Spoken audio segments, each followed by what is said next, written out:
ശ്രീ ബഷീർ, ആദ്യം അഭിനന്ദനങ്ങൾ. ഒരു മുസ്ലിം ലീഗ് മന്ത്രി ആദ്യമായിട്ടാണ് ഇപ്പോൾ ഈ ചർച്ചയിൽ വരുന്നത്.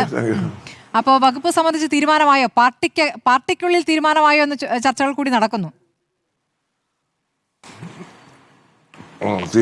തീരുമാനമായിട്ട് നമുക്ക് വിവരങ്ങളൊന്നും കിട്ടിയില്ല. അത് നോട്ടിഫിക്കേഷൻ ഒക്കെ വരുമ്പോഴല്ലേ നമ്മൾ അറിയുള്ളൂ. അപ്പോൾ മന്ത്രി ആയിക്കാണ്ട് സത്യപ്രതിജ്ഞ ചെയ്തിട്ടുണ്ട്. അങ്ങ് പ്രതിപക്ഷ നിരയിൽ നിന്നും സഭയിൽ നന്നായി തന്നെ ഭരണപക്ഷത്തെ കൈകാര്യം ചെയ്തിരുന്ന ഒരു പ്രതിപക്ഷത്തെ നേതാവാണ്.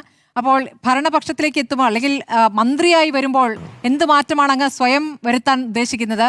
എന്താണ് ഒരു മന്ത്രി എന്ന നിലയ്ക്ക് അങ്ങ് സ്വപ്നം കാണുന്ന കാര്യങ്ങൾ?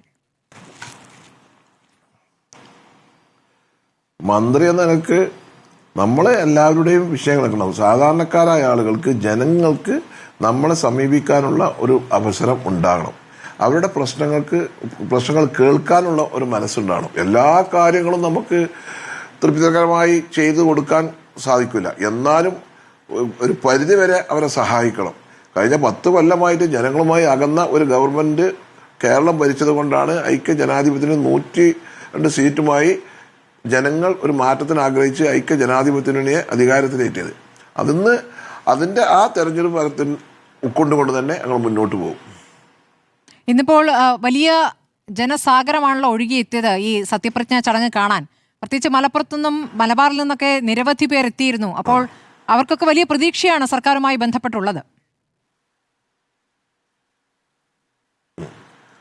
ആ പ്രതീക്ഷകളൊക്കെ അവരുടെ പ്രതീക്ഷക്കനുസരിച്ച് ഗവൺമെന്റ് ഉയരും.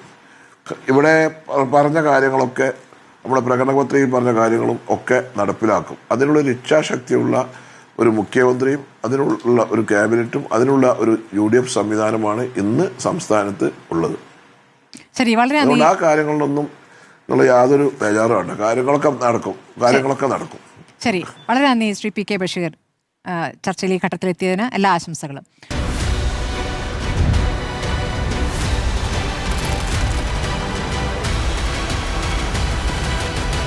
ഡിബേറ്റ് വിത്ത് സ്മൃതി പരുത്തിക്കാട്.